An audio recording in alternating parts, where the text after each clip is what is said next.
Histoire de capitaliser sur une recette qui marche, les séries américaines à succès sont très souvent adaptées à l'étranger. La preuve avec ces 7 exemples plus ou moins improbables. Quand une série américaine est un carton d'audience, ou devient même un authentique phénomène culturel, il n'est pas rare que celle-ci soit adaptée dans un pays concurrent. Le tout évidemment revu et corrigé à la sauce locale, avec plus ou moins de bonheur. Que donne Breaking Bad version colombienne? La déclinaison indienne de la série 24? Ou la transposition de Desperate Housewives au pays des Erdogan? Voici 7 exemples. Breaking Bad version colombienne. C'est en mars 2013, peu avant la fin de Breaking Bad aux États-Unis, que Sony a annoncé la mise en chantier officielle d'un remake de Breaking Bad en langue espagnole. Un an plus tard, c'était chose faite et les téléspectateurs colombiens découvraient Métastasis, l'histoire de Walter Blanco, un professeur de chimie, vivant près de Bogota, à qui l'on vient de diagnostiquer un cancer des poumons incurable. Avec l'aide d'un ex-étudiant devenu dealer à la petite semaine, il va alors se lancer dans le trafic de meth, afin d'assurer l'avenir financier de sa famille. Vous l'aurez compris, tout ou presque est la copie de cette chère Breaking Bad, en moins bien, puisque la série criminelle a été adaptée au format telenovela. En un an, 5 saisons étaient déjà produites. Même les noms des personnages sont très similaires, Walter White devenant Walter Blanco, White en espagnol, Jesse Pinkman se transformant en José Miguel Rosa et Saul Goodman en Sol Bueno. Walter Blanco et la meth latina Métastasis teaser How We Met Your Mother version russe. Attention aux yeux et aux oreilles, ça pique, mais pas tant que ça. En 2010, sur la chaîne russe STS, les téléspectateurs ont pu découvrir Kaka Vestrotil Vazumamu, c'est-à-dire la version russe de How We Met Your Mother. Au vu de la bande-annonce de la sitcom, beaucoup ont jugé que la qualité NY était pas. On retrouve le bar, la bande de copains, la narration qui s'enchaîne à un rythme trépidant, les 2 enfants de Ted qui écoutent sagement leur père, l'apparition de Robin dans le pilote et, évidemment, un Barney en costume, qui a d'ailleurs des petits airs de Nathan Fillion. Pour autant, le succès n'a pas vraiment été au rendez-vous et seules 2 saisons ont été produites. Ci-dessous, un petit extrait. 24 versions indiennes. Et si on troquait les villes américaines pour Bombay?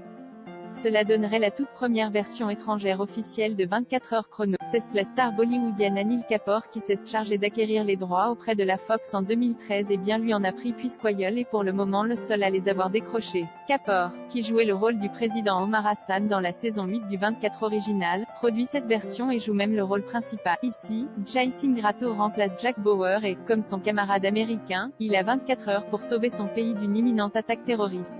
La série compte 2 saisons, mais totalisant 48 épisodes. La première avait été plutôt bien reçue par les critiques qui voyaient là une belle avancée en matière de fiction locale, d'ordinaire plus tournée vers la romance. La seconde avait été produite 3 ans après, en 2016.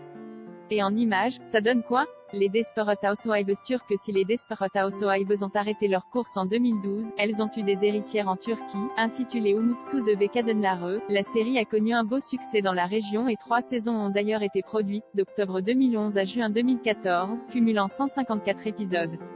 Comme leurs comparses américaines, les copines de Gull Street, et non plus de Wisteria Lane, voient leur vie changer lorsque l'une de leurs voisines et amies, Andan, et non Mary Alice, se suicide.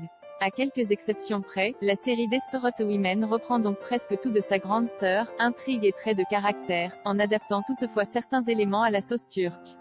Ici, les héroïnes s'appellent donc Yasmine, Suzanne, Nermine, Brie, Elif, Linette, Zélis, Gabrielle, et Emel, Eddie. Et Eddie dans cette version ne meurt pas. Et en images, ça donne quoi? Le Marié 2 enfants russe remake autorisé de Marié 2 enfants, Счастливый вместе, ou Happy Together, fut un gros succès en Russie.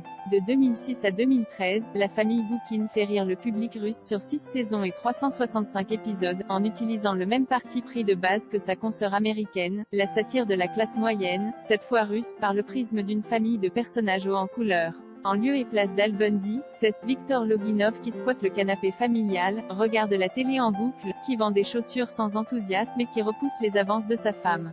Derrière ce remake, c'est à nouveau Sony Pictures Television International que l'on retrouve, la compagnie ayant créé et distribué par le passé plusieurs versions de séries américaines avec des partenaires étrangers à travers le monde.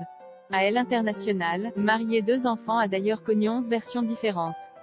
Argentine, brésilienne, allemande, russe donc, britannique, croate. Et en images ça donne quoi?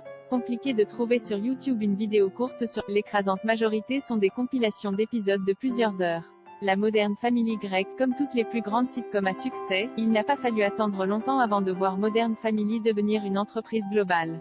La version américaine, qui a d'ailleurs toujours nié avoir largement pioché son concept dans notre Fais pas ci, Fais pas ça national, a généré de très nombreux remakes à l'international. Il existe ainsi une version iranienne, indienne, chilienne et, du côté européen, il existe également une version grecque du show intitulée Moderna Oikogeneia. Lancée en mars 2014, cette version est certainement celle qui a été la plus fidèle à l'original tout en étant évidemment adaptée à la culture grecque. Le Prison Break russe un an après l'arrêt de Prison Break en 2009, débarquait sur les écrans russes Pobeg, ou Escape en anglais, le remake officiel de la série de la Fox. Contrairement à son homologue américain, cette version russe n'a tenu qu'une seule saison de 22 épisodes, scène tenant aux prémices de l'histoire de Lincoln et Michael.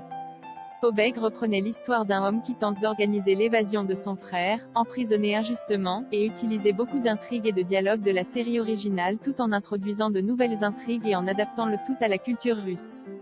Et ça ressemble à quoi ?